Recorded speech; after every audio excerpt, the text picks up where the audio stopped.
Отыр. Істер күн ғой. Келесі дейді ғой. Сол кезде.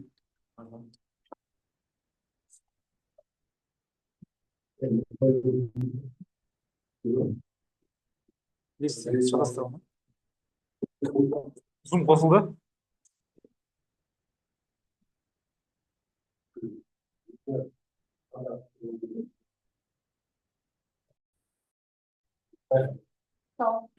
Vamos.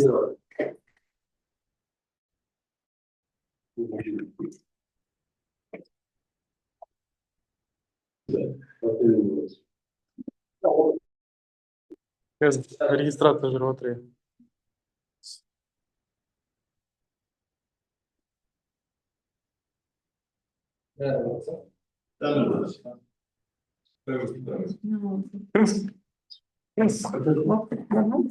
Отслойыңыз ба кіріңіз.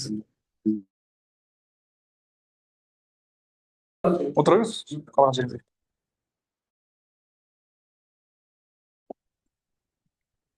Бастаймыз ба?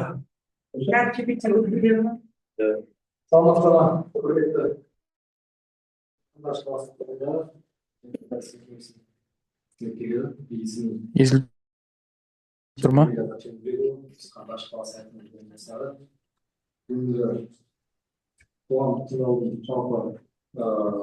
Төрағасы ретінде өзімді ұсынамын. Және бүгінгі қоғамдық тыңдаудың тақырыбы Интергаз Орталық Азия акционерлік қоғамы 2026-2035 жылдарға арналған түзету мен әсер етуге экологиялық рұқсат алуға арналған жобалық құжаттар бойынша қоғамдық тыңдау. Жалпы бүгінгі күн тәртібі қоғамдық тыңдаулар жүргізу Қазақстан Республикасы экология, геология және табиғи ресурстар министрінің міндетін атқарушының 2021 жылы 3 тамыздағы номер 286 бұйрығына сәйкес өткізіліп жатыр. Жалпы бүгінгі қоғамдық тыңдаудың регламенті осы Интергаз акционерлік қоғамының жобалық құжаттарын тыңдаймыз. Бүгінгі өткізу күні 30 қазан 2025 күні, өткізу уақыты 10 сағат 10:00.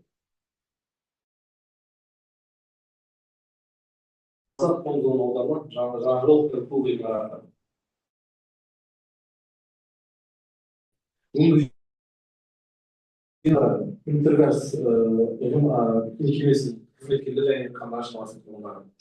Жалпы регламентпен таныстырып өтетін болсам, қатысушылар тіркеу 10 минут, қатысушылар тыңдау, төрағасының хатшысы сайлау 5 минут, күн тәртібін бекіту 5 минут, аймақтық әкімдік өкілінің сөйлеуі 5 минут, қоршаған ортаны қорғау саласында саясатымен таныстыру 10 минут, жобалық құжаттар мен баяндамасымен ұйым өкілдерінің сөйлеуі 10 минут, қорытынды сөз бен шешім қабылдау 10 минут. Бүгінгі қоғамдық тыңдаудың регламентіне ешқандай қатысы болмаса, бүгінгі қоғамдық тыңдаудың хатшысына өзім ұсынуға сөз беремін. Бүгінгі қоғамдық тыңдаудың хатшысы ретінде өзім ұсынамын. Есімім Асқар Ихсанов, Талғырыс жауапкершілігі шектеулі мекемесінің экологы болып саналамын. Қарсы болмасаңыздар, қарсы қол көтерсеңіздер.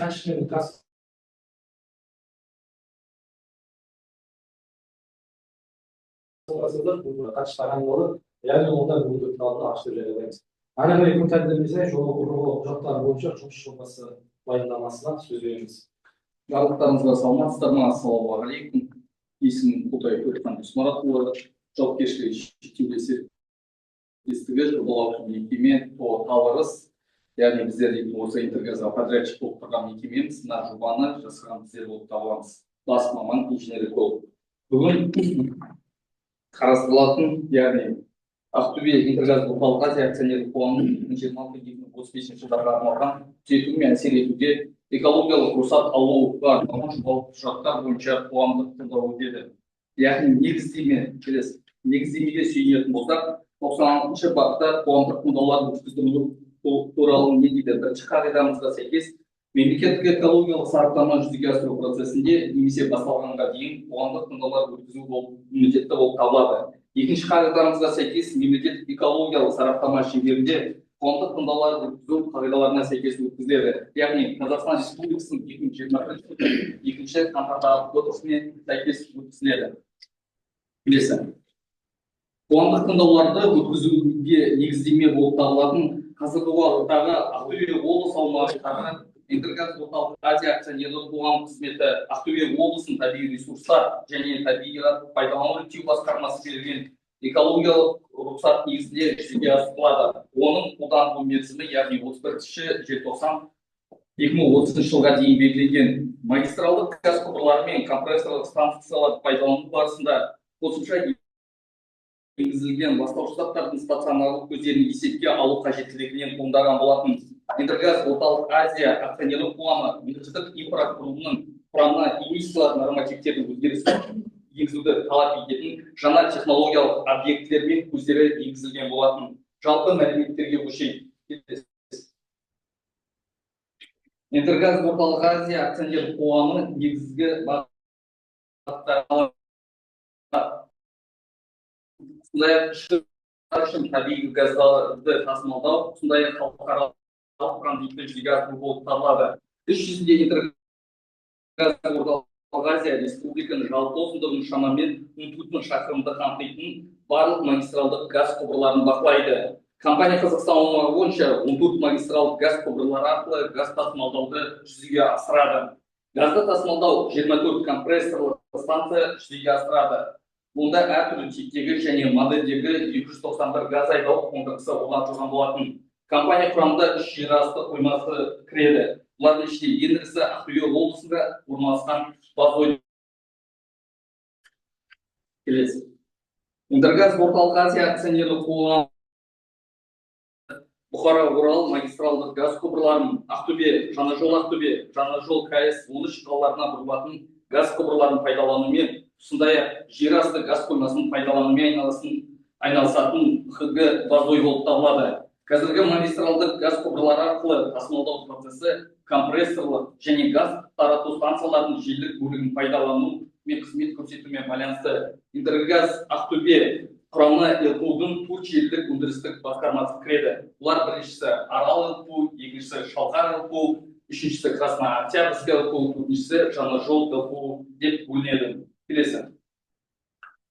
Осы кестемізде көрсетілген магистральдық газ құбырларының желілік бөлігі келесі параметрлермен тасымалдауға арналған болатын. Бұлардың біріншісі Бұхара-Орал көрсетілген, екіншісі газопровод арқылы Ақтөбеге қарай бағыты көрсетілген, үшіншісі Жаңажол Октябрьск Ақтөбе, төртіншісі Жаңажол КС 13-ті атап өтуімізге болады. Компрессорлық станциялар қысын жасау арқылы газ құбыры арқылы газды айдауға арналған.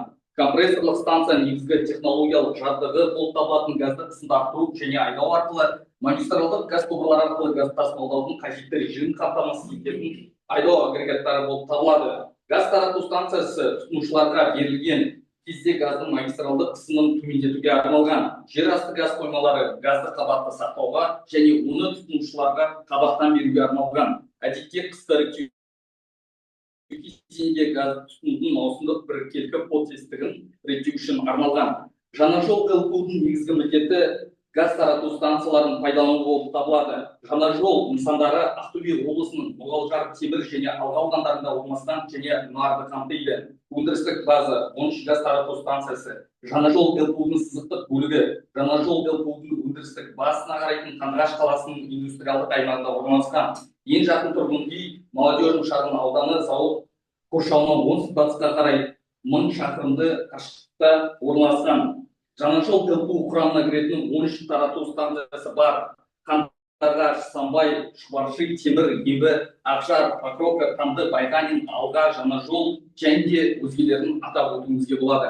Келесі.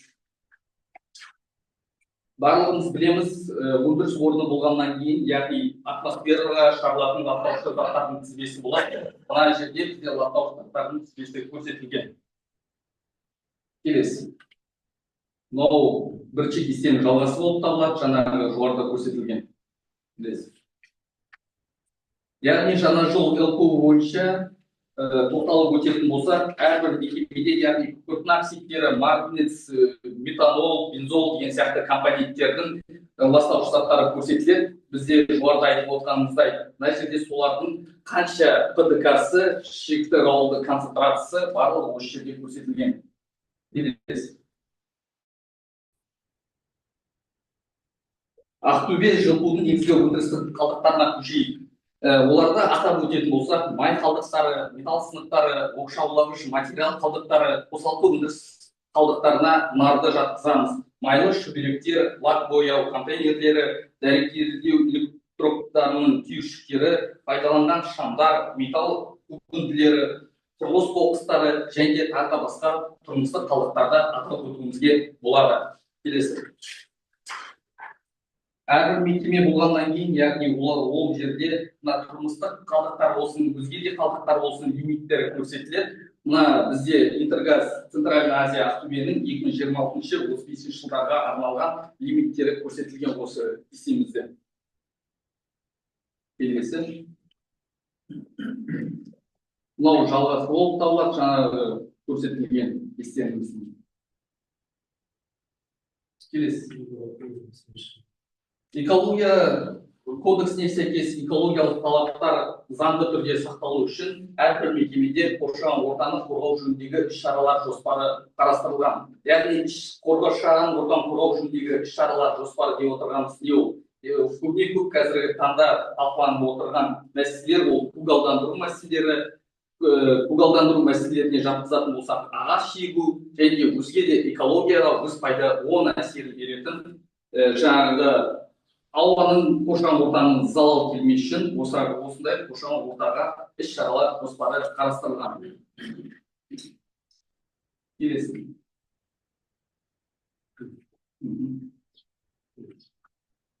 Жалпы болды осымен сұрақтар болғанда, мына жоба бойынша қысқаша түрде түсіндіріп өттік. Яғни бұл жобамыз өте ауқымды болып табылады. Мына жерде біздер қысқаша түрде енді жазып өттік. Оны тыңдау бойынша сұрақтарыңыз бар ма? Жоқ. Жалпы атмосфера зиянды мөлшері қандай? Ластану. Мына кестемізде көрсетіліп тұр ғой, атмосфера. Жалпы атмосфера одан да өткен топырақ, майлы, топырақ, майланған топырақ деп отыр. Олардың алдын алу шаралары қандай шаралар бар, қандай жоспарлар бар? Әрбір мекеме болғаннан кейін, олар мердігер ұйыммен договорға отырады, яғни утилизация жіберілетін қалдықтарды. Қазіргі дейтін үлкен көтеріліп отырған мәселе ол қалдықтарды сұрыптау. Өзге қалаларда практика жүзінде біздер дейтін министерствоның бұйрығымен қалдықтарды сұрыптау, оларды қайтадан өңдеу. Яғни бізде ондай зауыттар әзір қарастырылмаған. Біздерде тек қана қалдықтарды шығарумен айналысақ, мекемелер Интергазда да солай түзілген қалдықтарды мердігер ұйыммен келісімшартқа отырады, полигонға шығарады ғой, студенттер. Ол жалпы түсінікті ғой. Сосын біз Қандыағаш қаласының біздің офис осы сияқты, ғимарат осы сияқты болғанымен, бірақ басқа аудандарда ғой, басқа елді мекендерде орналасқан өндіру жұмыстары. Енді жалпы Қандыағашта бізде спиртзавод негізі бар. Бұл да болашақта өзінің бір жағымсыз иіс келтіру, жағымсыз иістер шығу мәселелер болмайды.